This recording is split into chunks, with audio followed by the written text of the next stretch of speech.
আজকে আপনাদের সামনে এমন এক মহামনীষীর কথা জানিয়ে দেব ভাই। উনি কোনো সাধারণ মানুষ নয়, উনি তো হলেন রহমত আলম, সরকারে আলম, রহমত মুহাম্মদ রাসূলুল্লাহ সাল্লাল্লাহু আলাইহি ওয়াসাল্লাম, যার চরিত্রের ব্যাপারে আল্লাহ তাআলা কুরআনের ভিতরে আয়াত নাযিল করিয়া দিলেন। আল্লাহ তাআলা বলেছেন, ওয়ামা আরসালনাকা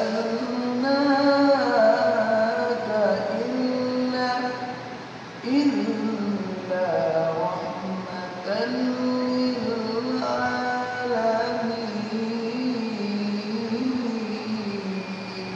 আল্লাহু আকবার। আল্লাহ তাআলা দিনের ভিতরে বলেছেন, وإنك لعلى خلق عظيم।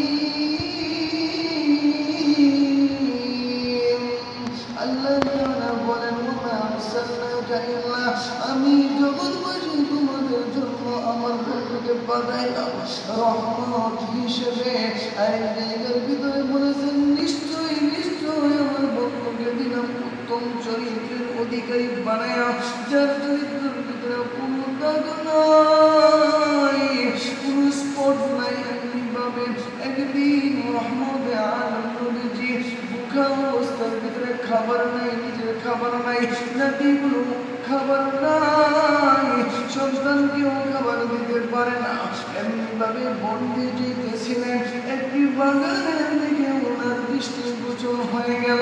ওইখানে লেখা আছে, তুমি যদি পরিশ্রম করো, এইখানে যদি এই বাগানের পানি দাও, তাহলে তোমাকে তার বিনিময়ে খাবার দেওয়া হইবে।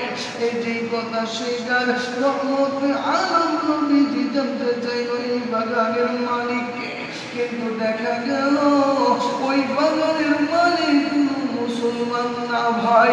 এইটা একজন ইহুদি মানুষ, ইহুদির বাড়িতে যাওয়ার পর রহমতে আলম নবীজিকে দেখার পর ওই মানুষটা ভাবতে লাগলো, আজকে পেয়েছি, আজকে পেয়েছি। এই মানুষটাকে বেয়াদবি করার ফিকির হয়েছে, আমি ধনী মানুষ, আজকে তাকে বেয়াদবি করে নিব।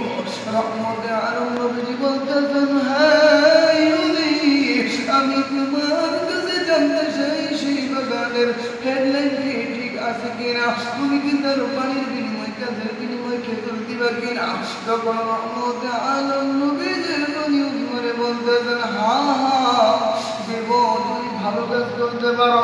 তোমার শরীর জীর্ণ শীর্ণ অবস্থার ভিতরে, শরীরের ভিতরে খাবার নাই, তুমি যদি সেই গভীর নলকূপ থেকে তুমি যদি পানি সংগ্রহ করে নিতে পারো, তাহলে তোমার জন্য খেজুরের ব্যবস্থা থাকবে। আর যদি পানি যদি সংগ্রহ না করে, যদি সেই খেজুরের গাছের কাছে যদি না দিতে পারো, ঘোড়ার মধ্যে যদি পানি না ডালতে পারো, তাহলে তোমাকে কোনো খেজুর দেওয়া হবে না। যেই কথা সেই কাজে মনে মনে একটা জিকির ছিল, রহমতে আলম নবীজিকে অসম্মানিত করার। কিন্তু আগেই বলেছি, আমাদের নবী তো রহমতের নবী। এক পর্যায়ে দেখে গেল ভাই, রহমতের নবীজি এই অনুযায়ী বলতেছেন, তাহলে তুমি আমাকে একটি বালতি দাও, একটা রশি দাও। সেই রশি, একটা পচা একটা রশি দেওয়া হইল, কেননা রহমতের নবীকে সেই বেয়াদবি করার ফিকির। পচা রশি দিয়ে দিল, সুন্দর একটি বালতি দিয়ে দিল। রশি একবার, দুইবার, তিনবার যখন পানি আনার জন্য যখন ফিকির করতেছে, পানি আনা নেওয়া করতেছে, কয়েক বালতি আনার পরে হঠাৎ করে পচা রশি ছিঁড়ে গেল। রহমতের নবীজি বলতেছেন, হায় হায়,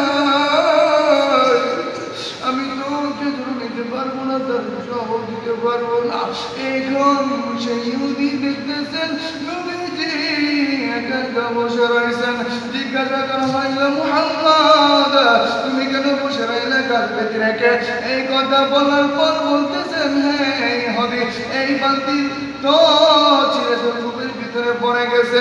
বলার সাথে যে মুশরিকদের ধরল না, বের করে আমার রহমতের নবীর গান বুকের ভিতরে চপার ধরে বলল, ও মুসলমান,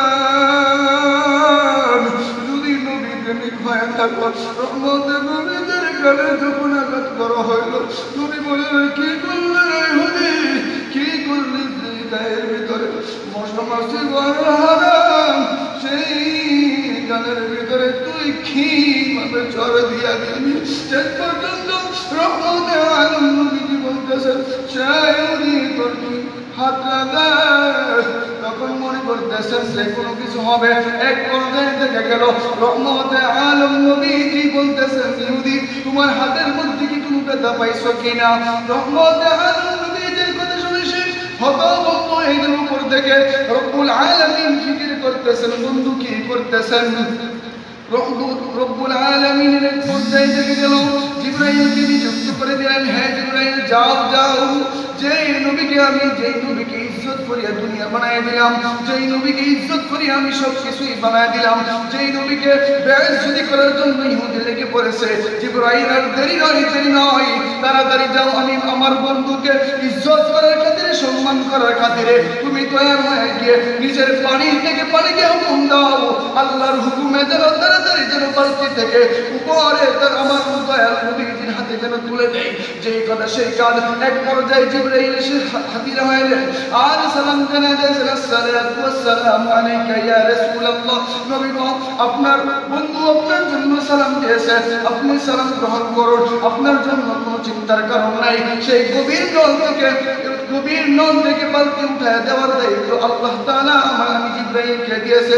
জিবরাইল হুকুম করার সাথে সাথে পানি নিচ থেকে উপরে উঠতে সেই বালতিগুলো জিবরাইল নিজ হাত দিয়ে রহমতে নবীজির কাছে পৌঁছায় দিল। বলেন না সুবহানাল্লাহ।